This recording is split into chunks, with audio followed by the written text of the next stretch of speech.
Hello, good morning, good afternoon, depending on what time you're watching this video. This is Mr. Connolly. Okay, and in this little GCSE pod, we're going to go over mood boards. Okay, so this lesson looked at what is a mood board.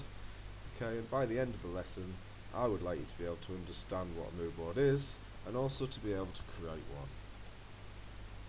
one. Okay, so why are you learning this today? If you take iMedia as a GCSE option, you'll complete 4 units, and in each unit you will need to create a mood board. Okay, so a mood board, can you guess what it is?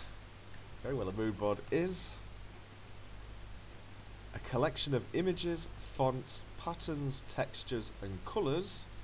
Okay, and the point of it is to allow you to generate ideas. Okay, so whereas last lesson we looked at mind maps, which are used a text-based method of generating ideas. When we talk about a mood board, it's a way of generating imagery ideas. So we use mood boards in design to help us get an idea of what the look and feel of the product you're going to design is going to look like. So what colour schemes are you going to use? What materials, okay, are you going to use to create the product? Okay, what font styles? So, you should understand what a mood board is and how it is used, and you should be able to create a mood board that is actually useful. Okay. So, a client or an entrepreneur wants a brand that is luxurious. As a designer, it's your job to translate that desired perception into visuals. However, you've got a problem. Every person defines a luxury a little differently. It could be a limited edition kind of luxury, or an exotic kind of luxury, or even a seductive kind of luxury. This is when a mood board steps in.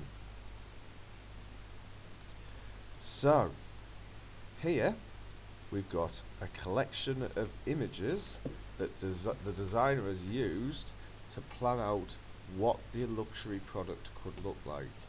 Okay, so they've got some keywords: so comfortable, sunshine, leather, silk, purple, sea, wealthy. Okay, and they've got a collection of different pictures. So we've got a Bentley, or is it a Rolls Royce? Might be a Rolls Royce actually. We've got a Sunseeker, a posh hotel. Okay, looks like a private jet there. A fire pit, all luxury items. Okay. We've also got some colour schemes and some materials there.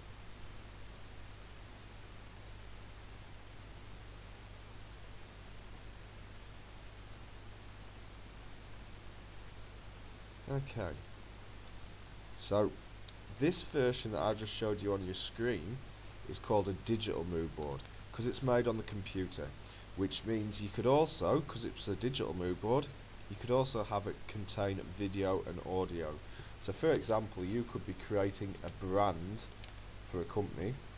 Okay, you could include video clips and audio that you think could also be linked or represent the brands. Now remember, when you're creating mood boards, they're just for ideas. So you're using existing products that would be similar, okay, to the product you're going to create, or the brand, or the item you're being asked to design. Now we also have, as well as digital mood boards, we have physical ones.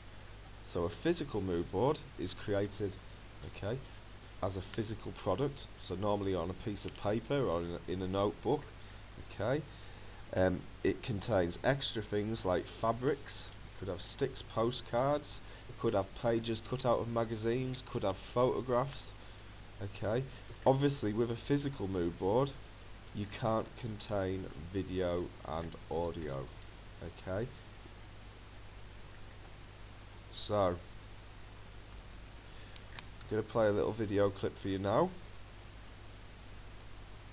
Right, so I decided to write a new episode of Doctor Who, so I needed to create a mood board based on Doctor Who, so I created a physical one, and here it is. Camera's just going to go in on close up there. So this tells me everything I need to know about Doctor Who. It gives me some great ideas on what sort of stories, the reactions, the characters we can have, what sort of visual effects I can have, etc, etc. So this So this was my Doctor Who mood board. Okay, so there was Brendan talking us through what his mood board for Doctor Who would look like. Now, if I was going to pick a fault with Brendan's mood board, although he's got lots and lots of very relevant images on there, he hasn't really got a lot of information that explains his thinking behind how he's grouped the pictures together. So if you're going to create a mood board, I always recommend that you include annotations to explain what the images have been grouped together. So what do the images show? What message are you trying to portray with your mood board? Right, so okay, so what I want to do now is I just want to skip through, and the main task you've been asked to do in today's lesson is to create a mood board.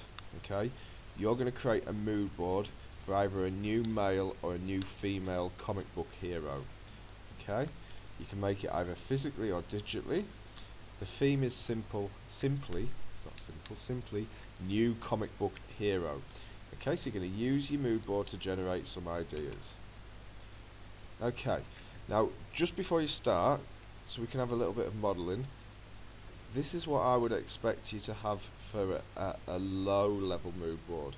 Now, I don't want you to copy my character, Robin Hood 3000. This is one I've come up with. Now at the moment, again, like when we looked at Brendan's example, it's just a collection of images. And it's quite hard, if you were to give this to another designer, for them to interpret what you're actually thinking. Whereas, okay, now I've added in some labels for each section, so you can see these are ideas of what my superhero can look like. These are my ideas of where the character could live. Okay, these are my ideas for what the bad guys will look like. I forgot to put a label on this, but this would be the superhero's wife or girlfriend. We've got our superhero's weapon ideas here, and then we've got our superhero's vehicle. Now if you look at this one, okay, comparing it to this one, you can see by having the annotations it makes it a lot easier to understand and interpret. Okay, so I hope you understand what a mood board is now. Remember, a mood board is for generating imagery ideas. Okay.